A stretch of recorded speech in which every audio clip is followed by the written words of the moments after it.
Suspendido ang biyahe ng maliliit na sasakyang pandagat sa ilang lugar sa Bohol at Cebu dahil sa masamang panahon.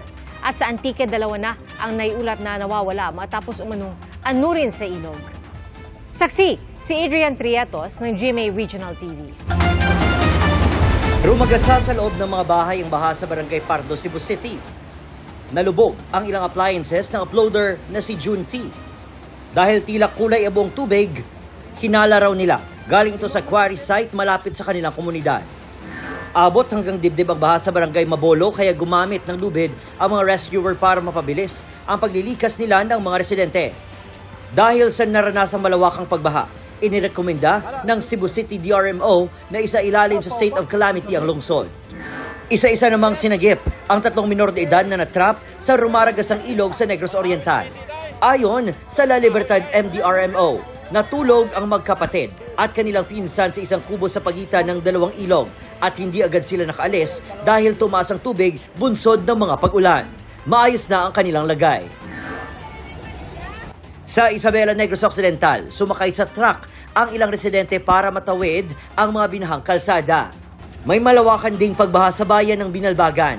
Sa Kabangkanan City, halos bubong na lang ng ilang bahay ang makikita matapos umapaw ang Hilabangan River. Ayon sa Negros Occidental PDRMO, 8 lugar sa probinsya ang apektado ng pagbaha at mahigit 200 pamilya ang inilikas. Talara gid sa gihapon ang moderate to heavy rains man kag actually ang forecast man ni Pag-asa sa aton is until this day July 18 maka-experience gid kita sa gihapon sa 100 to 200 millimeters of accumulated rains hasta pagid buwas.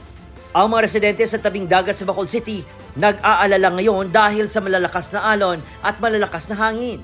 Wala kami tulog. Mga atop lang sige ga tukal-tukal balati syempre kami gabantay kami kung anong matabo. Sa Kalibo, Aklan, nasa gip ng isang lalaki ang asong nahulog sa Aklan River. Bago yan, ayon sa ilang saksi, may mga baka at kalabaw ding iniligtas ang lalaki. Tumumba at humamba lang naman sa kalsada ang dambuhalang puno ng akasya sa Patnongon, Antique. Walang nasaktan, pero nanghihinaya ang mga residente dahil matagal na sa lugar ang puno. Umabot na sa 2 ang nawawalang residente matapos umanong anurin ng ilog sa Barangay Bakalan sa bayan ng Sebaste. Sa Panglao, Bohol naman, nasira at naiwang palutang-lutang ang isang bangka. Sinasabayan ng malalakas na hangin ang malalakas na alon, kaya ipinagbawal muna ang pagligo sa dagat at iba pang water activities. Halos mag-zero visibility naman sa ilang lugar sa Tagbilaran City bunsod ng pag-ulan. Wala munang nangahas mga isda at inilipat na ang mga bangka sa mas ligtas na lugar. Pinagbawalan din munang bumiyahe ang maliliit na sasakyang pandagat sa Camotes, Eastern Bohol, Western Bohol at sa Northern Cebu. Wala namang napaulat na stranded na mga pasahero.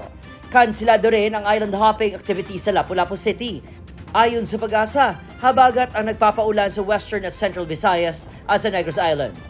Para sa GMA Integrated News, ako si Adrian Prietos ng GMA Regional TV ang inyong saksi. Mga kapuso, maging una sa saksi. Mag-subscribe sa GMA Integrated News sa YouTube para sa iba't ibang balita.